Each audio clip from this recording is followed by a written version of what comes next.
Hi guys, welcome back to my YouTube channel. तो आज की हमारी पोएम है क्रो टेस्टामेंट। ये जो पोएम है क्रो टेस्टामेंट, ये बताती है नेटिव अमेरिकन्स के स्ट्रगल के बारे में। अमेरिकन्स को खुद के ही लैंड पे इतना स्ट्रगल करना पड़ा। यूरोपियंस ने उन्हें बहुत ज़्यादा एक्सप्लॉइट किया था। अगर मैं एग्जांपल लूँ अपनी ही कंट्री का, इंडिया का, तो ब्रिटिशर्स ने हमें रूल किया था। ब्रिटिशर्स ने एक्सप्लॉइट किया इंडियंस को, जबकि लैंड भी हमारा था, रिसोर्सेज भी हमारे थे, फिर भी स्ट्रगल किसे करना पड़ा? हम लोगों को। ठीक है, प्रॉब्लम्स किसे फेस करनी पड़ी? हमें। ठीक है, वैसे ही अमेरिका के साथ भी हुआ था। ये पोएम लिखी थी शर्मन एलेक्सी ने। शर्मन एलेक्सी ने अमेरिका के स्ट्रगल्स को, जो इन लोगों ने प्रॉब्लम्स फेस की थी, उसको अपने 7 स्टैंजाज में रिप्रेजेंट किया है। और इन्होंने जो सिंबल यूज़ किया है वो है क्रो। क्रो यहाँ पे क्या सिंबलाइज कर रहा है? नेटिव अमेरिकन्स को सिंबलाइज कर रहा है, उन्हें रिप्रेजेंट कर रहा है। ये पोएम स्टार्ट होती है केन एंड एविल की स्टोरी से। ये दोनों एडम और ईव के बेटे हैं। एडम और ईव कौन था? एडम और ईव थे अर्थ के फर्स्ट मैन एंड वुमेन। इनके बच्चे हैं केन एंड एबिल। ठीक है, अब हमारा फर्स्ट स्टैंजा है, Cain lifts crow that heavy black bird and strikes down Abel, damn says crow I guess this is just the beginning. तो इस सीन में क्या हो रहा है कि जो केन एंड एबिल है वो आपस में लड़ते हैं। केन एबिल को मार देता है, और जिस वेपन से केन एबिल को मार देता है वो वेपन क्या है? क्रो। यहाँ क्रो नेटिव अमेरिकन्स के स्ट्रगल को सिंबलाइज करता है। स्पीकर बोलते हैं कि ये तो बस बिगनिंग है, वो आगे के स्टैंजाज में अमेरिकन के स्ट्रगल को डिटेल में बताएंगे क्रो को एज अ सिंबल यूज़ करके। अब हमारा second stanza, the white man disguised as a falcon swoops in and yet again steals a salmon from crow's talons. Damn, says Crow, if I could swim, I would have fled this country years ago. Second stanza में भी poet exploitation के बारे में ही बता रहे हैं कि Europeans ने एक्सप्लॉइट किया अमेरिकन्स को। इसमें एक बर्ड का यूज़ किया गया है, फैल्कन, और एक बर्ड कौन है? क्रो। ठीक है, यहाँ पे इन बर्ड्स की बात नहीं हो रही है। यहाँ पे जो फैल्कन है वो रिप्रेजेंट कर रहा है यूरोपियंस को, और क्रो रिप्रेजेंट कर रहा है अमेरिकन्स को। तो यूरोपियंस ने काफ़ी ज़्यादा मैनिपुलेट किया अमेरिकन्स को। जैसे जो फैल्कन एक बर्ड है, जैसे फैल्कन जो है वो क्या करता है, वो ना क्रो की बीक में से या फिर उसके हाथ से खाना छीन लेता है, सैल्मन छीन लेता है। वैसे ही यूरोपियंस ने अमेरिकन्स को मैनिपुलेट करके अपनी मीठी मीठी बातों में उलझा के उनका घर, ज़मीन सब छीन लिया। अब है हमारा third stanza, the crow God is depicted in all of the reliable crow Bibles looks exactly like a crow, damn, says Crow, this makes it so much easier to worship myself. Europeans अपने आप को superior and God समझते हैं, जबकि narrator कहते हैं कि वो भी क्रो की तरह ही तो हैं, जिसका मतलब वो भी तो ह्यूमंस ही हैं, वो भी तो हमारी तरह ही हैं। तो लोग उनको वर्शिप क्यों कर रहे हैं? लोग उनको सुपीरियर क्यों समझ रहे हैं? वो भी हमारे जैसे, हम उनसे लड़ सकते हैं।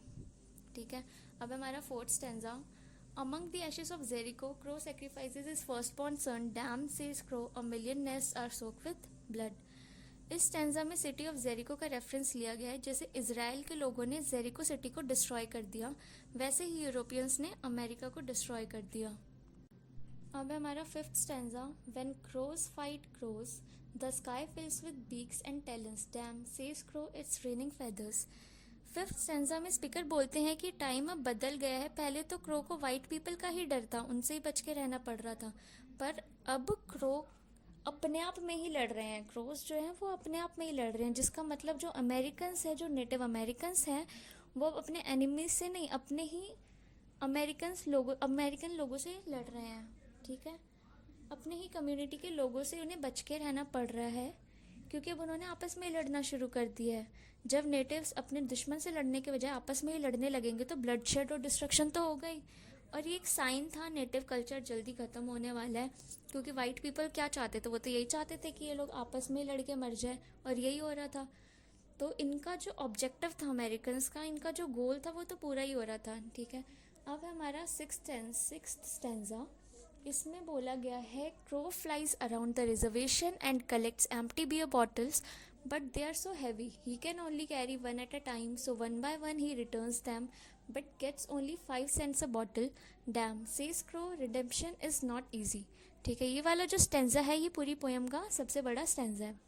ओके, एलेक्सी शर्मन बताते हैं नेटिव्स का पेन कम्प्लीटली ख़त्म नहीं हुआ, बल्कि उनका जो पेन है अब दूसरा रूप ले लिया है। उनके जो पेन है उसने अब दूसरा रूप ले लिया है। नेटिव्स के पास कोई ऑप्शन ही नहीं था खाली बियर बॉटल बेचने के अलावा।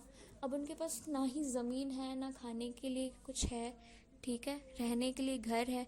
अब उनके पास कोई उनके खाने के लाले पड़ रहे हैं, तो अब वो क्या कर रहे हैं, जो एम्प्टी बियर बॉटल है, खाली बियर की बोतलें हैं, उनको बेच के कमा रहे हैं। अब खुद ही सोचो कि बियर बॉटल बेच को कितना ही कमा लेंगे, क्या ही इनकम उन्हें मिल रही होगी।